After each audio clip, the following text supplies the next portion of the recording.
السلام عليكم ورحمة الله. أهلا بيكم في فيديو جديد. النهاردة هنشوف مع بعض الأنطريه بعد ما اتشطب.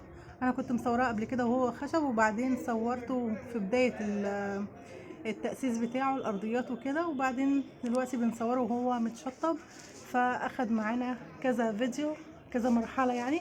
فدلوقتي هو اتشطب قدامنا اهوت وهنتفرج عليه. طبعا الأنطريه دوت كنبة وواحد فوتيه، ومعاهم كرسيين كنت مصوراهم اللي هما الدوران بس بشكل مختلف. تمام، لكن الكرسي والفوتيه نفس الشكل، الكنبه والفوتيه نفس الشكل. فعندي الكنبه زي ما انتم شايفين كده.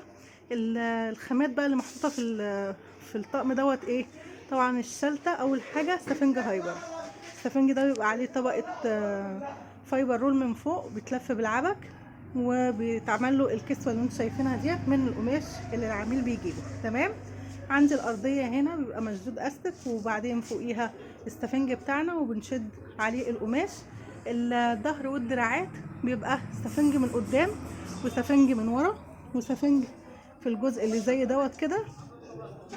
وبعدين القماش مش بيتدبس، القماش بيتعمل زي تلبيسه كده، بتتفصل وبتتخيط على المكنه، وبعدين بتتلبس للكنبه والكرسي كمان نفس الحكايه اللي هو الفوتيه.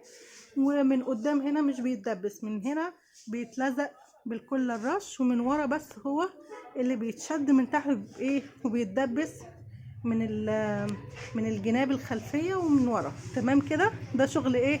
ده شغل الكنبه. طبعا السفنجات عندنا كثافات عاليه زي ما انتم متعودين، والناس اللي متابعانا عارفه الكثافات اللي احنا شغالين بيها. بالنسبه للرجول هنا طبعا مش باين الرجول بتاعته. الرجول اللي هتركب له رجول اللي هي بتبقى ارتفاع 25 سم، الرجول العاليه دي هتركب للكنبه والفوتيه. هيبقى ليه رجول كده خارجيه هتتركب لوحدها، اللي هي رجول الاستانلس. تمام كده. تعالوا بقى اوريكم الفوتيه. وطبعا عملنا له الكوشن دوت بالزراير كده من نفس القماش. شايفين الكنبه بسم الله ما شاء الله طالعه تحفه. طبعا هي صوره العميل بيجيبها واحنا بنصمم له نفس الموديل من الالف للياء، من اول الخشب لحد الفينش النهائي. وكمان القماش الكتان دوت اللي اتكلمنا عليه كتير في الفيديوهات، برضو ده من ضمن الحاجات اللي احنا دايما بنشتغل فيها. قماش الخامه الكتان دي اللي هي من غير بطانه من ورا. ده الفوتيه اللي مع الكنبه.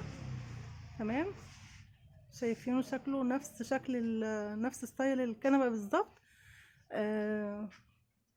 وهو فوتيه واحد بس. وفي الكرسيين الدوران اللي كنت مصوراهم قبل كده، طبعا دول خلصوا واتغلفوا، وهحاول اصوره لكم كده من بره وهما بالتغليف تشوفوا الرجول بتاعتهم يعني بعد ما اتدهنت. تمام. وبرده الفوتيه نفس شغل الكنبه بالظبط، نفس الخامات اللي محطوطه فيه هياها اللي محطوطه في الكنبه. وزي ما انتم شايفين كده طبعا عندي كده الشلته واخده شكل الخياطه ده كده. كمان هنا في الحته ديت زي ما انتم شايفين نفس الشغل اللي اتكلمنا عليه في الكنبه هو اللي في الفوتيه. وبرده الرجول بتاعته هتركب له لسه اللي هي الاستانلس. تعالى بقى اوريكم الكراسي المدوره. طبعا هنا هتبقى متغلفه بس هتشوفوا الرجول بتاعتها من تحت ان انتم ما شفتهاش وهي مدهونه.